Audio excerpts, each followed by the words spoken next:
আজি আমাৰ অসমৰ মাননীয় মুখ্যমন্ত্ৰী হিমন্ত বিশ্ব শৰ্মা ডাঙৰীয়াক লগতে ভাৰতৰ প্ৰধানমন্ত্ৰী নৰেন্দ্ৰ মোদী ডাঙৰীয়াক মই আন্তৰিকতাৰে ধন্যবাদ জ্ঞাপন কৰিছো, যিহেতু তেখেতসকলৰ প্ৰচেষ্টাত আজি আমাৰ যিজন পিতৃপুৰুষ চাওলুং চুকাফাৰ নামত এখন ইউনিভাৰ্চিটি যিহেতু আজি বিলখন পাছ হ'ল, আজি তাৰ কাৰণে আজি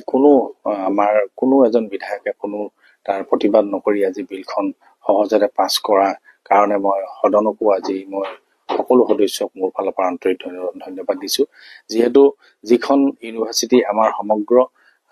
জাতিটোৰ কাৰণে এটা ঐতিহাসিক এটা নাম, যিটো নামেৰে সমগ্ৰ জাতিটোক সমগ্ৰ অসমখনক যুগ যুগান্তলৈ যে চিনাকি দি থাকিব, এইটো এটা প্ৰায় নিশ্চিত বা এইটো এটা ধ্ৰুৱ সত্য সকলোৱে জানে, যিহেতু চাওলুং চুকাফাই ইয়াতেই বৰ অসম প্ৰতিষ্ঠা কৰিছিল, তাতে জাতি গঠন প্ৰক্ৰিয়া আৰম্ভ কৰিছিল বা এটা অসমীয়া জাতি গঢ়িছিল।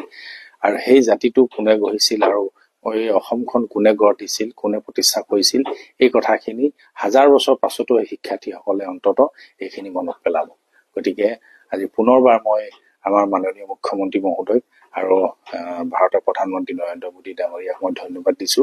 ইয়াৰ কাৰণে যিসকল লোকে অশেষ প্ৰচেষ্টা হাতত লৈছিল বা অশেষ প্ৰচেষ্টা বা অশেষ কষ্ট কৰিছিল আৰু বহুদিনৰ পৰা উদ্যোগ লৈ আছিল, বহুতো দল সংগঠনকে ধৰি বিভিন্ন সংস্থাসমূহে আৰু সকলোৱে যি ধৰণে ভাবিছিল, যি ধৰণে আশা কৰিছিল, সেই আশা আমাৰ মাননীয় মুখ্যমন্ত্ৰী আৰু প্ৰধানমন্ত্ৰীয়ে পূৰ কৰিলে। গতিকে তেওঁলোকলৈ পুনৰবাৰ মই শুভেচ্ছা আৰু ধন্যবাদ দিছো।